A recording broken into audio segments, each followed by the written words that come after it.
I'm excited to be here again, and I don't know if I feel like I'm an old guy here with the term veteran, but I'll take it for what it is. And so I guess when it comes to when the rubber meets the road, or shall I say the microbes meet the dirt,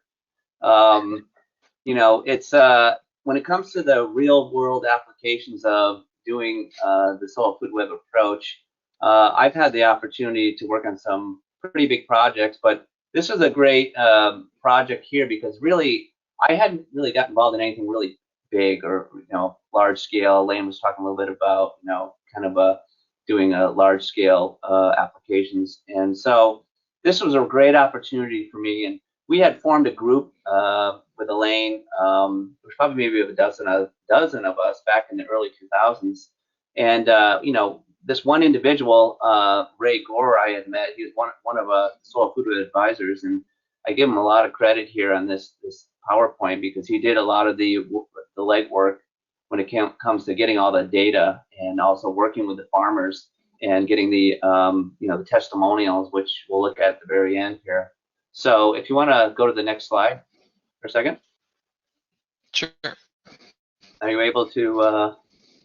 I know we kind of lost you, Brian. So. Yeah, it seems like my computer's being a little bit slow. So it should. I clicked on the next slide. It should be there in just a second. Oh, sorry. Yeah. Oh. I guess not. Don't think it's Brian figured that out. I'll kind of give you a little history here. So again, this was back in the early 2000s, and which here we are, fast forward, and yet back then we were already scaling up, and we saw some pretty amazing results in the early 2000s. So again, this is something that's been around for a while. It's nothing new. Elaine, as she would politely say, sometimes people are a tad slow when it comes to figuring this stuff out. And again, we've been doing it for quite a while, and there's quite a few farmers out there and people in agriculture and horticulture that have been dabbling in this stuff for the last couple decades. But just recently has it really started to take off because people are starting to wake up, and they're getting a little faster at understanding this stuff. So anyways, so again, I started working with this gentleman named Ray Gore, and I give him a lot of credit for what he did back in the early 2000s. And he really scaled up what I was doing on a much smaller scale, especially when it comes to making compost extract versus compost teas, or activating the biology. So this was out in Idaho. They had been in business for only I think it was about 3 years when I met them.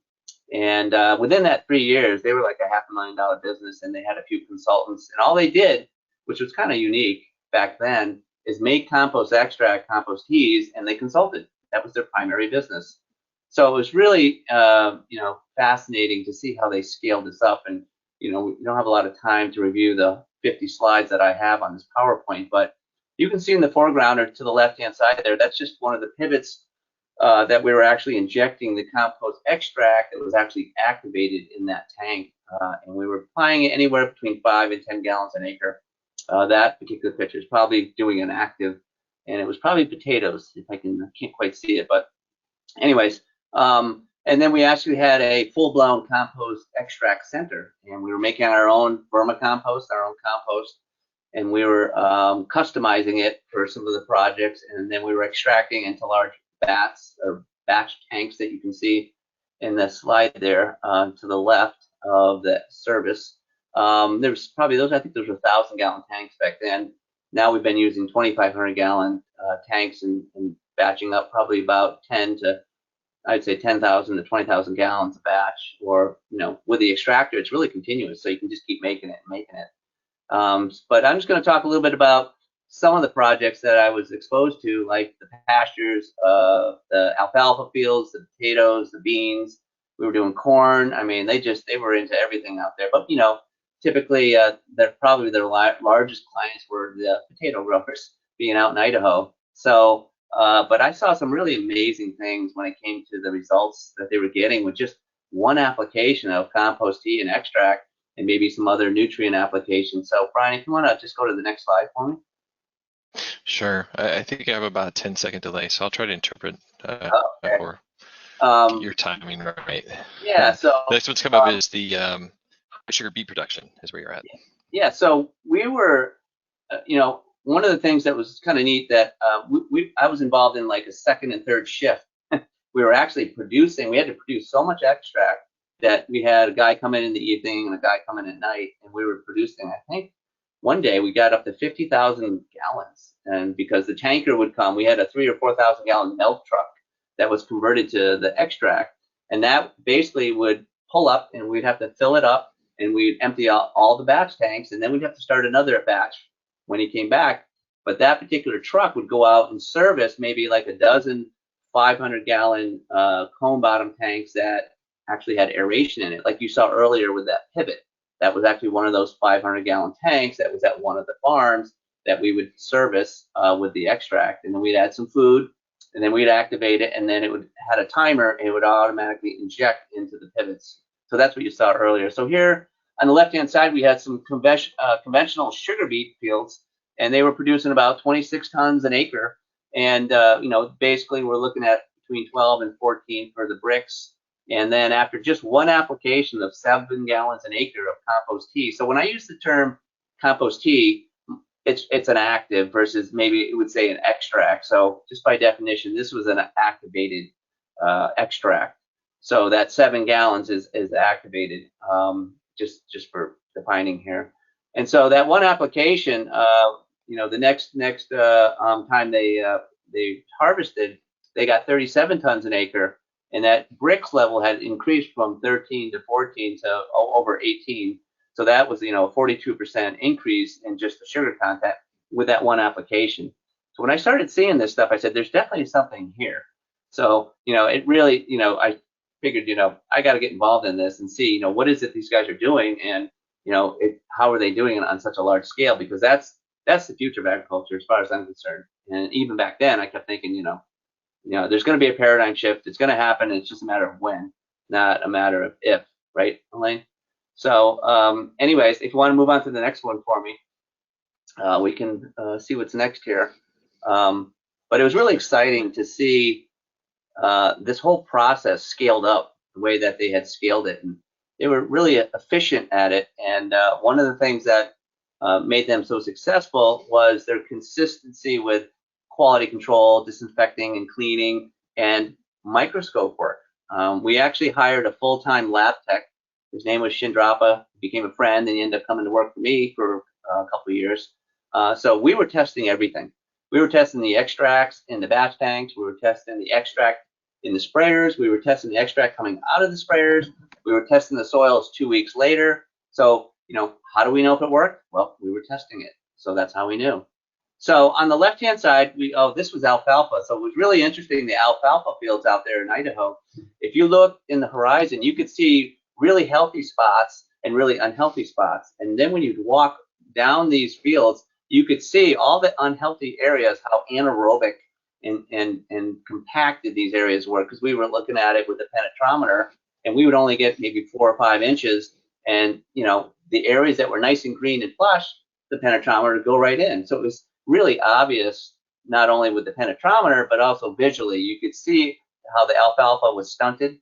You could see how the fields, the rows were thinner.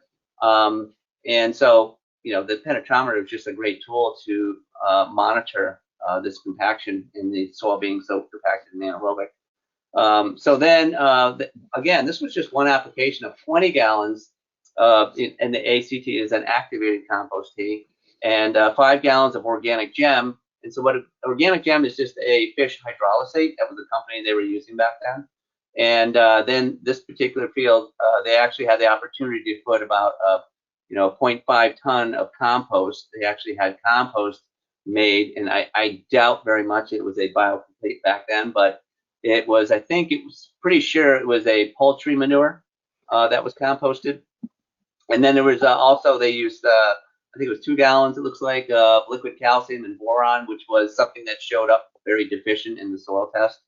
And the compaction basically started to alleviate quickly, and they, I guess within about a year or less, they went from 4 tons to 7 tons, and in those 3 cuttings. So it's really impressive to see see what they did with alfalfa. And I know from another project in Texas, which they can't grow alfalfa very well in Texas because of the root rot diseases.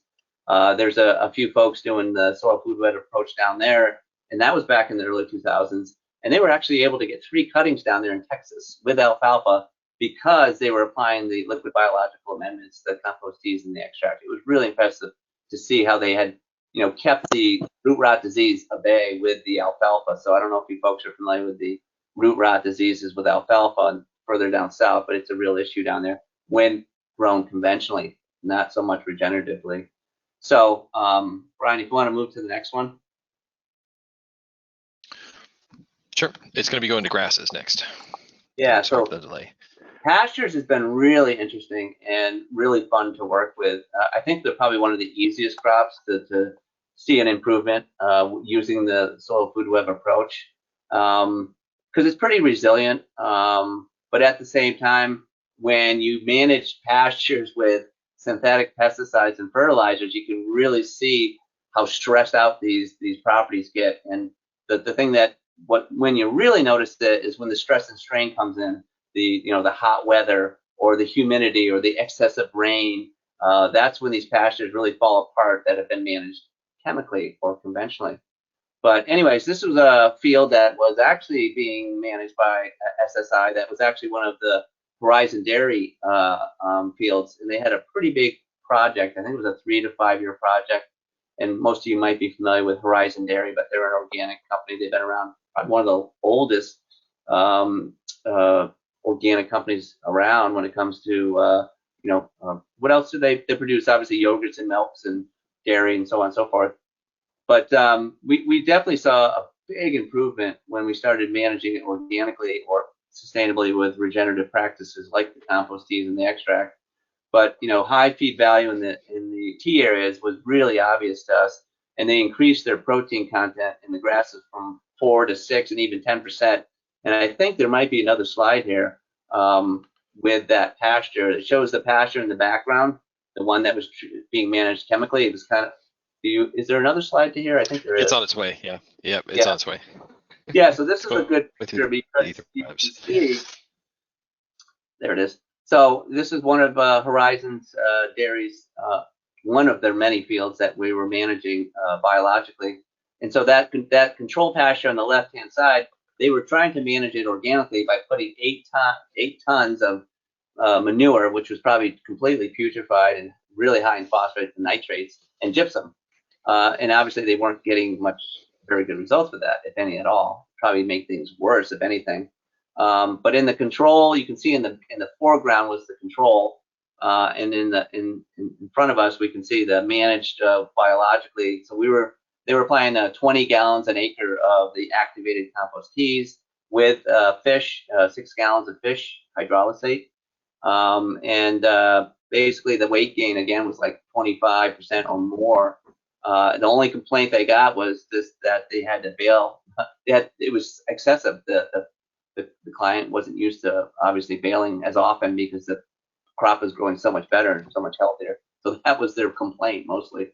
And I know they had chickweed in there, but it was not nearly as invasive as it was when they first started. Chickweed was a huge problem. And then by the time, after a year or so, that chickweed just started to just kind of go away. It was there, but it was being managed because it was being outcompeted.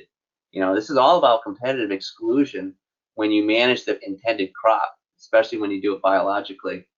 So that's one thing I've really noticed over the years is when you manage the biology for that particular crop system, a lot of these invasives just kind of start to peter out, and they're just not nearly as invasive, and they just kind of peter out, and they're just not a problem.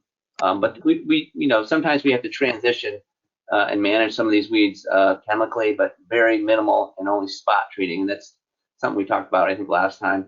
So I think, is there one more slide? Yep, potatoes. Potatoes are next. Potatoes, yeah. Potatoes are big. So that's something that they really accelerated in, is managing potatoes. And they saw huge gains. The typical back then was about 280 sacks an acre. But when we started, when they started doing the compost teas, the extract, and some nutritional things were done, we were definitely looking at chemistry. and making some applications with some trace minerals or even calcium. There's a lot going on here, but this was an activated compost tea plus organics, nutrients. So they went from 280 to well over 400 sacks an acre. So that's, as you put there, it's 42% increase, which is really impressive. I mean, that dollars and cents wise, that's a big jump. And the other thing that kind of disappeared is they had some diseases and a lot of insects. What was it? Yeah, the Colorado potato beetle was a big problem there. And I contribute a lot of that because of the conventional system. Just the pesticides they were using, the insecticides and the fungicides just really made those plants really susceptible to insects. And we see it all the time with the low brick numbers and the compacted soil. And so anyways, this application that was done on that particular field with those potatoes was about 20 gallons of activated compost tea, and that was done in the spring. And then 5 gallons of fish hydrolysate was also used. And so again, these before and afters are either 1 or 2 applications, and that's it. So the reason that they were so successful with 1 or 2 applications is because they were testing, and they had really good vermicompost that we were using. So by definition, even back then, we didn't have the terminology biocomplete, but it was very, very good biology that we were making in that compost. And the only way that we knew is that we had a full-time lab tech actually looking at this stuff on a regular basis. And we had to make improvements. We had to make adjustments because sometimes things didn't go, the way we wanted it to. It might have been too bacterial. There might have been issues with the protozoas. But we always nipped it in the bud because we were constantly monitoring the biology. And that's something Elaine talks a lot about is, how do you know unless you test? And I think that's one of the reasons these folks were so successful is because they spent the money, they spent the time hiring a lab technician and doing all the testing at the early stages of these projects. And, once they got dialed in, then, you don't have to spend the time and money testing so much. But in the early stages, I highly recommend that you spend the time and the money doing the testing. And there's a lot of great techs out there now that Elaine has put through the course that can do that for you. Back in the day, Elaine, I don't know if we had I could probably count in my hands how many people were actually under the microscope then that really knew what they were doing. Yeah, you had to send stuff into the lab in Oregon, and when you live in Connecticut or someplace far away, or where overnight mail isn't really very much overnight mail, it's a problem. Yeah. So that's why we saw the need to expand and have people all over. Yeah, I mean, now I have clients all over the place, and I go, you know what? I think there's someone there that can do that testing for you, and so that's really exciting that we have a much larger gene pool to pull from that can do this for us. So basically, the bottom line, the company Sustainable Services Idaho was really successful, and they were ahead of their time as far as I'm concerned when it came to large-scale compost tea and compost extract application. It was really exciting to have been involved in it, and I learned a lot being involved with this operation, and it allowed me to really learn how to scale up. And I just, from that experience, I've really just improved the processes just by doing and having the opportunity to do all these other projects. So, basically the bullet points here for this particular company was, farmers were able to dramatically reduce costs by replacing fertilizers with compost teas, compost extracts. Saw huge gains with potatoes, 42% with potato yields. The peas were really amazing because they were really aggressive with some of the pea projects. 136% increase. That's pretty impressive. Sugar beets, we saw a lot of hammered sugar beet fields that really came around after they started putting it on the biological program. Weight gains in the animals with the Horizon Dairy. And, if we can, Brian, I think we have some testimonials. I think what was really important and what was really intriguing was every single client they had actually testimonials. And these testimonials were handwritten and signed by the client, by the farmer. And as you can see, we've got one over here back in, looks like August of 04. This particular farmer was growing corn silage, and so if you can see, these are basically the questionnaires or the testimonials we give our clients. And this one in particular, they were growing corn silage, and previous crop in 03 was the same. Products applied and action taken was they used, looks like a compost, and I apologize, it's been a couple years since I looked at these. But the drench was, looks like 15 gallons of compost, probably extract. And then fish at 5 gallons an acre, and a foliar at 5 gallons. That was probably an activated compost tea. So it says results, and what have you experienced? It says less watering use, more mellow soils, better overall crop. And then we had, is this a general improvement over the previous year? Yes or no? Yes. Have you seen an improvement, if any, of the following areas? Increase in yield? Yes or no? Yes. Increase in yield? If so, estimate amount? 25%. Increase in quality? Yes or no? Yes. If so, estimate the amount? 20%. Decrease in weeds? Yes. Decrease insect pressure? Yes. Better soil structure? Yes. Less watering? Yes. If so, estimate savings? 30%. So other comments, very good service, knowledgeable, and I think that says field map, field something.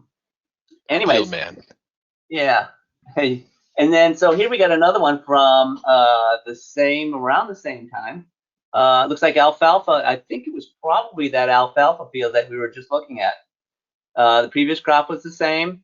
Looks like they did a drench, foliar, and fish hydrolysate. So results, and what have you experienced? And it looks like my hay tested on, I can't quite read that, Brian. You're pretty good with that. Can you read that? My hay tests on pasture have increased on first application last year and second crop by 4% increase. There you go. Good job. So, these are fantastic testimonials because they're handwritten and actually signed by the client. And again, everything seems to be pretty positive with these testimonials. This one in particular, improvement over the previous year? Yes. Have you seen improvements in any of the following areas? Increase in yield? Yes. Quality? Yes. Weeds pressure decreased? Yes, and so on and so forth. So, that's to me is what really, I guess encouraged me to move forward with the science. And, again, this was a great opportunity for me. So, I'd love to open it up for questions, and I'm sure there's going to be quite a few Q&As here, but unfortunately, we don't have a lot of time to go through all the different projects that they had that I was involved with, but this is a good stepping stone for folks out there that might want to get involved in more large-scale biological compost teas and compost extracts. So with that said, Yeah, I think I'll hand it back over to you guys. Thanks, Todd. And I think this is great. Like you said, this was a big stepping stone for you to get into that large scale. And I mean, since then, you're doing a lot of large scale stuff, right? I mean, large scale is your biz now, correct? Well, I really enjoy the challenge of it. And again, some of this stuff you just can't read in books. It's just, it's unfortunately some of it's trial and error. I got to admit, but most of my clients have been really patient over the years, and they know that some of this stuff doesn't exist. We have to forge forward, and we have to design and develop and be as creative as possible, because every project seems to be different. Even though what's great about the Soil Food Web is they give you the tools to be creative, and that's what's really exciting about the Soil Food Web program and all the different people that are collaborating through the Soil Food Web approach. They give you the tools to kind of go out there, and some of the stuff you do have to figure out, but it's that creative momentum that I think we're all have that advantage being involved as this group. So anyways, I'm doing all the talking here, and I don't know how much time we have left. Oh, we got plenty of time. Yeah, it was great, Todd. Thank you so much for showcasing this. I think it's good for people to see that. Yeah, you can do it yourself on a small scale in your homestead or your urban lot, or even suburban type of lots. But all large scale applications are happening now. A lot of my clients are large scale, and I agree with that point that you made too about we're trying to apply these techniques, and that's what I like about the school. It arms me with the knowledge, and it also gives me a lot of different techniques that I can use. And then you partner with your clients, and you figure out how to best apply that into their environment. And I also do believe too that it's a mindset change for your farmers that's very important. Especially if they're very down that conventional route, getting them to become microbe farmers and understand how to the practices they do, are they harming biology or are they benefiting biology? And once they start to get in that track of what I'm doing is benefiting biology, then that's really when you start seeing a lot of successes from their standpoint. And I think also, as a soil food web practitioner, we're also problem solvers, like it or not, that's what we do. And so, there's a lot of forensics involved, and that's what I really enjoy the most is, trying to figure it out, and it can be really complex, but at the same time, it's really basic when you think about it. And once you learn the basic tools, especially with Soil Food Web, it all starts to make a lot of sense. Plus, we have such a huge group now that we can really, help each other out when there's, problem solving with all the different crop systems that are out there. Agreed. It feels like there should be NBC should start a CSI Soil Food Web series. Yeah, I know. We talked about this before. Exactly. Join the soil revolution today.